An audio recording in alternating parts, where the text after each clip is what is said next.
Hello, I'm Severin Suzuki speaking for ECHO, the Environmental Children's Organization.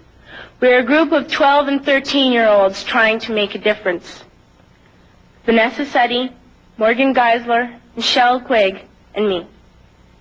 We've raised all the money to come here ourselves, to come 5,000 miles to tell you adults you must change your ways.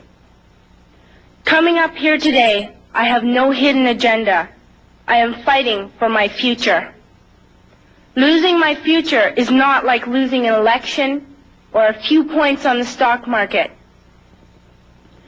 I am here to speak for all generations to come. I am here to speak on behalf of the starving children around the world whose cries go unheard. I am here to speak for the countless animals dying across this planet because they have nowhere left to go. I am afraid to go out in the sun now because of the holes in our ozone. I am afraid to breathe the air because I don't know what chemicals are in it. I used to go fishing in Vancouver, my home, with my dad, until just a few years ago we found the fish full of cancers. And now we hear of animals and plants going extinct every day, vanishing forever. In my life, I have dreamt of seeing the great herds of wild animals, jungles and rainforests full of birds and butterflies. But now I wonder if they will even exist for my children to see. Did you have to worry of these things when you were my age? All this is happening before our eyes, and yet we act as if we have all the time we want and all the solutions. I'm only a child, and I don't have all the solutions. But I want you to realize, neither do you. You don't know how to fix the holes in our ozone layer. You don't know how to bring the salmon back up a dead stream. You don't know how to bring back an animal now extinct. And you can't bring back the forest that once grew where there is now a desert. If you don't know how to fix it, please stop breaking it.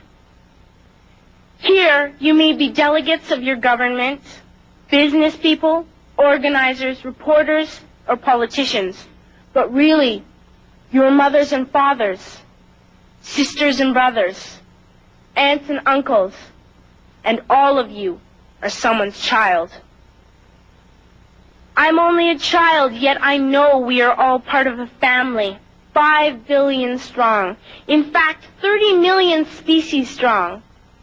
And borders and governments will never change that. I'm only a child, yet I know we are all in this together and should act as one single world towards one single goal. In my anger, I am not blind, and in my fear, I am not afraid of telling the world how I feel.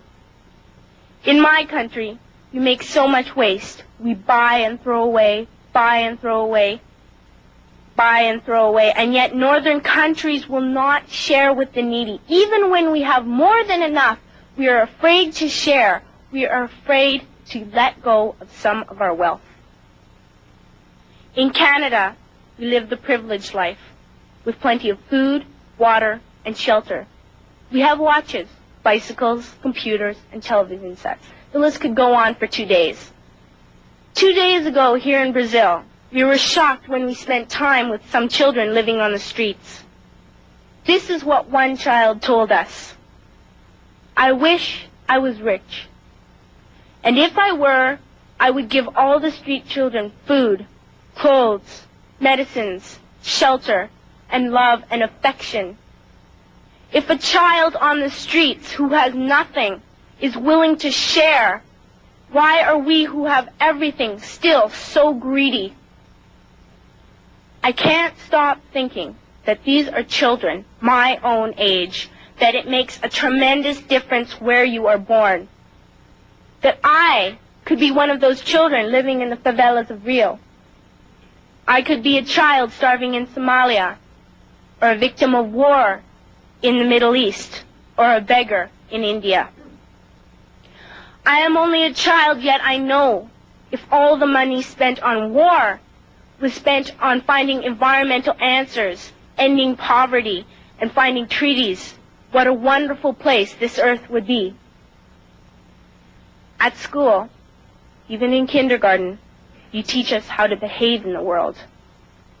You teach us not to fight with others, to work things out, to respect others, to clean up our mess, not to hurt other creatures, to share, not be greedy. Then why do you go out and do the things you tell us not to do? Do not forget why you are attending these conferences, who you're doing this for. We are your own children. You are deciding what kind of a world we are growing up in. Parents should be able to comfort their children by saying, everything's going to be all right. It's not the end of the world, and we're doing the best we can. But I don't think you can say that to us anymore.